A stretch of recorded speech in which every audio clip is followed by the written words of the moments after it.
What's up? It's Miguel. In this video, what I want to do is I want to start tapping into the hidden resources that are lying around us that we're not necessarily looking into simply because we haven't been told they're within our reach.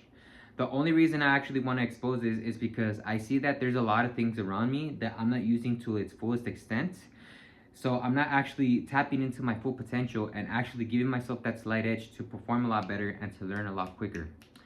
So I'm gonna end this video. What I want to do is I want to start diving deep into the resources and start using them in a tactical point to where you can actually use them to hone in and focus on every single skill that's actually gonna make you more valuable to your market, so that once you make yourself more valuable to the market, you become a valuable resource and you can actually make more money overall.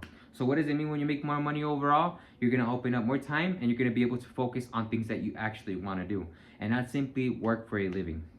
So one of the first resources that I saw that for the longest time, I could say years on end, I just simply ignored was the library. It doesn't cost anything to get a library card, and I think to renew it is probably like $2 a year. So the reason I didn't use this was because I honestly thought that a lot of the books were outdated and a lot of the information in the library wasn't going to be useful to me. And it wasn't until I actually stumbled onto this YouTuber named Nate Schmidt. I don't know what happened to his channel. It completely disappeared, but shout out to him. If for some magical way this video gets to him, I shout out to him. He's the one that put me onto the library. And of course, Jim Rohn. So these two people, once they actually told me to lock in and to actually focus on the skills and use the library in a way where I could actually use it to my best benefit, and I just simply keep on checking out random books on the shelves, it actually got to the point to where the library became my most valuable resource, or my most valuable asset that I had within my wallet or my library card. The way you're going to use this is by looking into the computer and using, they have a whole system there that can actually tell you which books they have available. Try to look for the books that are going to keep on working on the skills that you're looking to get proficient at. If you're looking to get proficient at marketing, make sure you check out every single marketing book. It doesn't necessarily mean that every book in there is going to be gold. Most of it's going to be like fluff, or some of it's going to be garbage. But at least it's going to give you a very good idea on who to actually look out for, on what type of resources there are on the internet. Because a lot of these books, they actually have some of their websites posted on the back. And you can actually open out different branches to resources that you would have never had access to. Funny story about this is how I actually stumbled upon Dan Kennedy. I ended up checking out the Ultimate Sales Letter. They had a copy of it at the library. And once I read it, I actually got into the no BS marketing system that they have. And I actually started diving deep into a lot of the resources. So if you're getting into marketing and if you really want to find some solid gold, speaking about resources, anything having to do with Dan Kennedy, John Carlton, or Joe Sugarman is a really solid. They just have chunky and just concrete advice that you can apply to any business. It doesn't matter whether you're in e-commerce, if you're trying to start a personal brand, or if you're trying to start a brick and mortar business. So that being said, the library is going to be your most valuable asset, but only if you actually know how to use it. Don't go in there and start checking out if you like sci-fi fantasy novels, if you like all that type of stuff, by all means go check it out. Just don't think that it's actually gonna give you as much value as if it would if you were to actually check out some of these other books where they actually teach you practical skills. Now another resource is the internet. The problem with the internet is that there's so much information that it's very hard to actually hone it in and to be able to craft it in a way where it actually makes sense. Now when I say that, it's very easy to get overwhelmed with all the information available on the internet. So the biggest piece of advice that I can give you on this is to just focus on 2 or 3 people at a time. Because a lot of these people, they usually regurgitate the same message over and over again, and that's not knocking on anybody by any means. On the contrary, I feel like the more they keep on regurgitating that message, the more they believe in it, and the more valuable it actually is. You just need to keep on carving into it and digging out the little golden nuggets within their content. So like right now, just to give you an example, I'm looking really deep into Charlie Munger, I'm looking deep into Alex Hormozi, and I'm looking deep into Dan Kennedy. So a lot of these 3 guys are very different in their own sense. Dan Kennedy is more of a direct marketing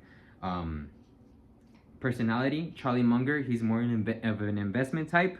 And Alex Hormozi, he's more of a hustle and get it done today type of personality.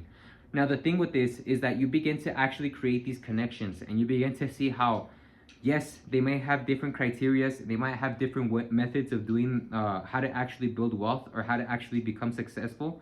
But at the end of the day, you begin to see those connections where a lot of the information begins to overlap, and you begin to see how they actually resonate and they build upon one another.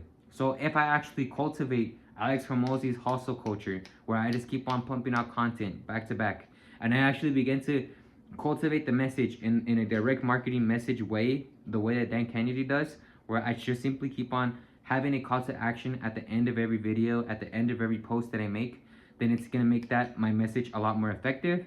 And if I actually begin to apply some of the methods and the tactics, like reading the way Charlie Munger recommends, then you actually begin to make your message a lot more impactful and a lot more chunkier in information.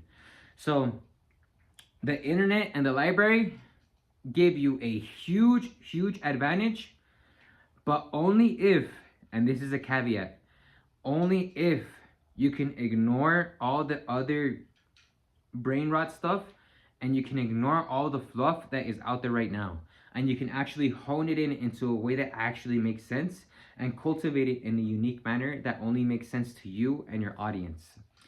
So most of this video is going to be a cultivation of me creating or just molding a lot of this information all together and putting it in a way that actually makes sense for me. So with this said, I really can't emphasize this enough. Begin to use these slight advantages in your own advantage. You already have access to this information. You already have a gold mine of golden nuggets and of information under your feet. It's just a matter of you digging in and just grabbing onto it and reading and rereading it and rereading it to the point to where it just becomes an instinct. So yeah, this is pretty much it for the day. These two resources, I mean, it's a very general broad view, or it's just a very general overview of all the information that's available right now. And you can actually dive deeper into every section. Like within the library, you can actually dive into the newspapers they have. You can dive into the free internet information that they have. And within the internet itself, you can go into YouTube seminars. You can dive deep into a lot of the audiobooks that are available nowadays. You can dive into a lot of different information that is literally available to you at an instant, which I know a lot of entrepreneurs back then would have paid fortunes for. So that's it for today. Keep on learning, keep on asking questions, and stay curious. I'll see you guys on the next one.